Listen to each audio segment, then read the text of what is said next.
وابسته از اونی که وای خیش من است یا که ملت بیگانه است ما همه انسان هستیم در کدوم قطعه زمینی یگان روز اگر یگان بچونین مونن واقعا رو دیدن البته من خیلی از این زیق میشم چون که اونها هم انسان هستند فرقش نیست وای خیش من نباشد بگذار وای همه انسان است وای حقوق زندگی کردن دارد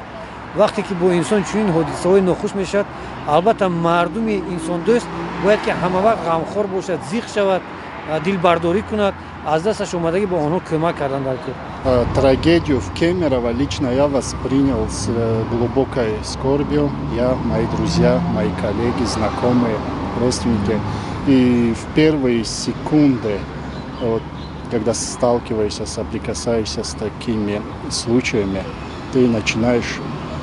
механически обзванивать своих друзей и родственников, которые находятся в Российской Федерации, да, на заработках или учатся там, и спрашивать, интересоваться у них, все ли хорошо у них, их здоровьем, самочувствием.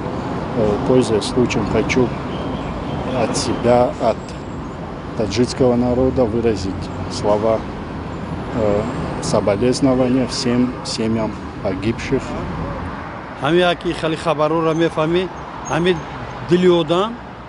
چیز میشه وایما میبینه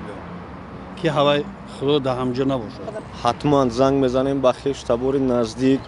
با یار دوستانی که در مهاجرت هستند از اونها سوال پرسی میکنیم که یا خویش تبار یا برادران شما در آنجا نبودن یگان کس نفهمیدن این چونین از ملت خودمون نوابسته از ملت های دیگر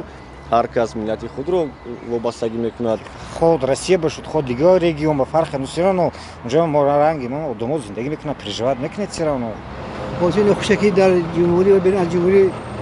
رخ میدهد شخصا من چون نخوشش را خود بعد حس میکنم زیرا که در آنجا برادران ما خویش تباران ما کار میکنن فرار میکنن زندگی دارن از این خاطر اون شخصانی که به همین چنین کارا دادن اون شخصان من محکوم نمایم شاید دست شخصی مخالفی باشد شاید تصادفی باشد اینا من فهمیدم که کودکی بسیار اونجا مجروح شدن نابود شدن البته من میخواستم که همدردی خودم رو به این مردم رسونم بگذار اونها متیناً قوتناک باشن در زندگی همه کار شدنش ممکن هیچ کس نمیخواست این کاری طبیعت است کاری فلاکت است و میخواستم که مردم ما نیست تاجیکستان خودشون رو و خویش تباراتشون رو مردم رو فرزندان رو از همین حالت احتیاط کنند